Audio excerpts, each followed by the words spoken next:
seen some concern from analysts about Trump and Taiwan.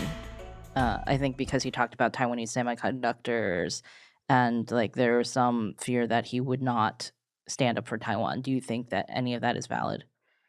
Yeah, I'm concerned. I mean, the interview that he gave to Bloomberg, where he basically said, Taiwan was not in our American interest to defend, and he said he wanted the Taiwanese to buy more military equipment. That was not inspiring.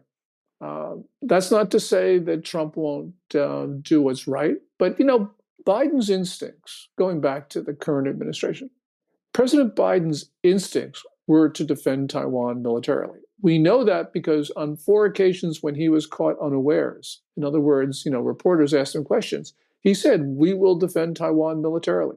Now, unfortunately, he allowed his subordinates, his press secretary, his secretary of defense, the State Department spokesperson, to completely contradict his words.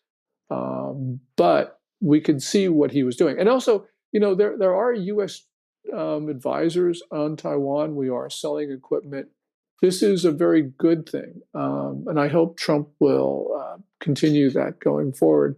But yeah, we've got to be concerned about what he has said during the campaign. And this is going to be one of those battles inside the administration.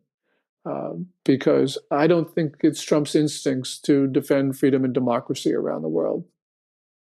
I think what's interesting is my perception of Biden's reason for wanting to defend Taiwan is that he considers Taiwan to be, of course, not technically an ally, but certainly among this kind of group of countries that are free and democratic and ought to, on some level, morally be defended. Whereas Trump's foreign policy seems to me to be primarily about money. And what I remember from his first term is that his big concern about China is that, they're ripping us off, right? And he would say a lot of things like, China, they're so smart, they're taking all our jobs, they're sending us these products, so we can't compete with manufacturing. And so his tariffs and his other policies were all, in my view, economically based and not morally based, which doesn't make them bad policies. In fact, I think all the tariffs were very beneficial. But from the perspective of someone, if you were to try to convince the Trump administration that, hey, there's some economic reason why we have to really do this or that for Taiwan. I mean, what is the real economic value? Because we could eventually make semiconductors here in the United States if we wanted, right? Yeah, I mean, that's a great point, Matt. The answer to your question is because Taiwan makes 92% of the world's most advanced semiconductors. I mean, one company does that, TSMC. So we can't allow, first of all, we wouldn't do very well if there was a shutoff of that immediately. And we certainly don't want China to control that. Now, that would be one reason. I have other reasons. And I agree with you. Trump is not, as I said, I don't believe that he puts freedom and democracy at the core of his foreign policy, which Biden did. Biden had the summit of democracies. But on the other hand, if you look at Trump foreign policy in the first term, there were a lot of things that he did which were absolutely terrific, which were not economically based. So, for instance, the Abraham Accords, that was historic. And, I don't see very much of an economic basis for that. But he did it because it was the right thing to do. He also moved the embassy to Jerusalem, which is important. There was no economic motivation to do that. So Trump did some things which were really terrific, which don't have an obvious economic or investment motive. But, I generally agree with your point. Yeah, yes. That is what Trump talks about.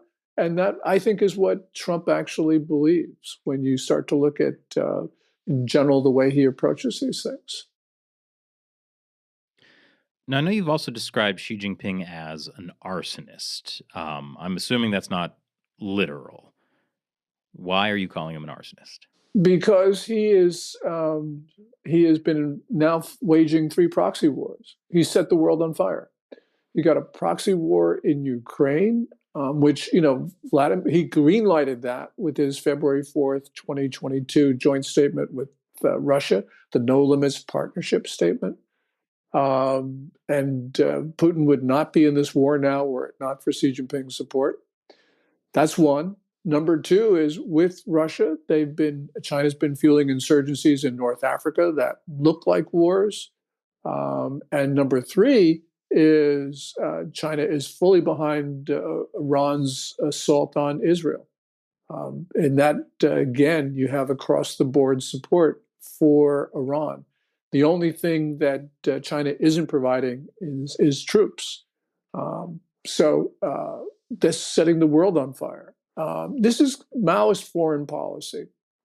Remember Mao in 1966 in a letter to John Ching, his wife at the time, Mao wrote, quote, great chaos under heaven achieves great order under heaven. Now, great order under heaven, as Mao talking about it, was worldwide Chinese rule.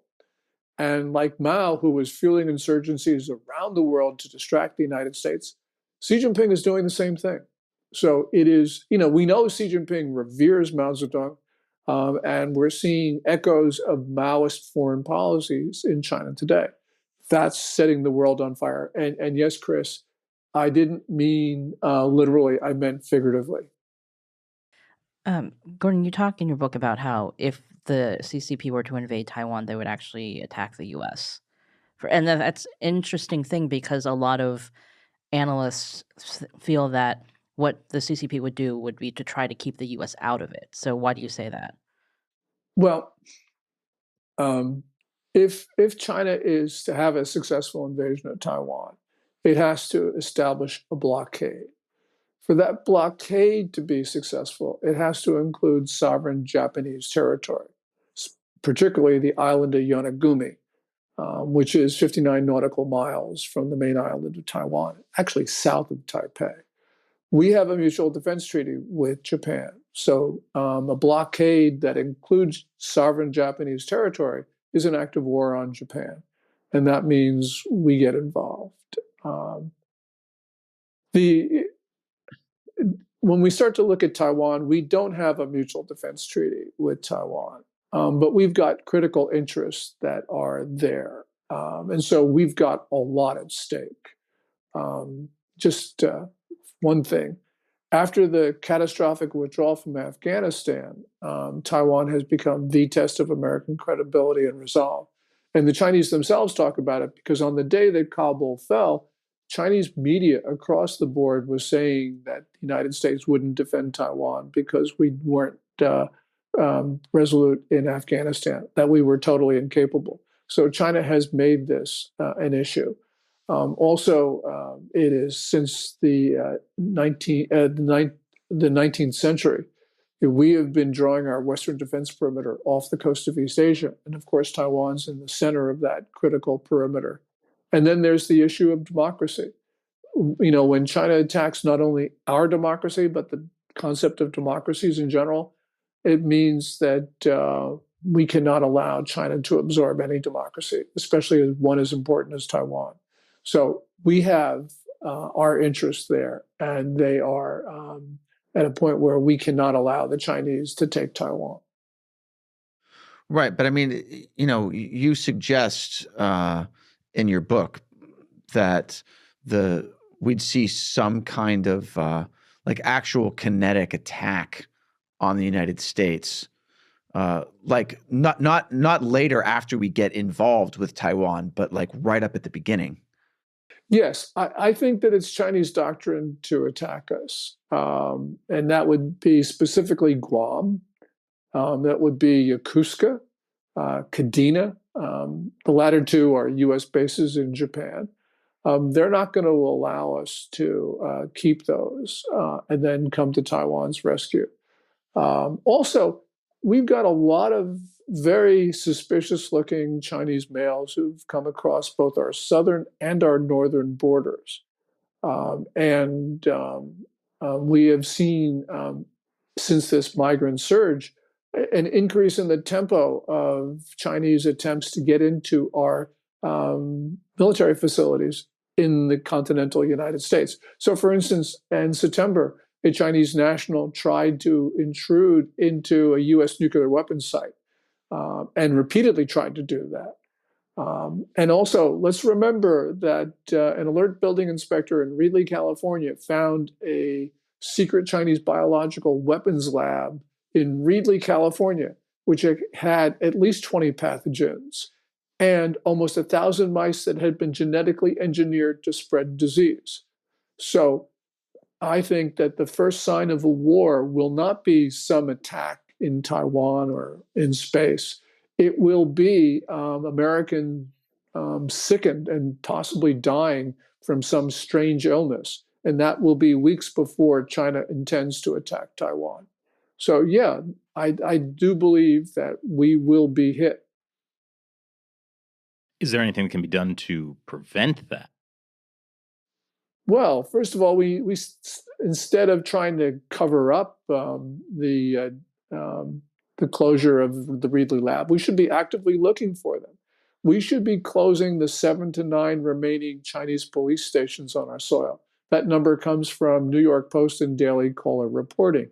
We should be closing China's 4 consulates, which, as I mentioned, engaged in actions which violate our sovereignty, some of which are criminal.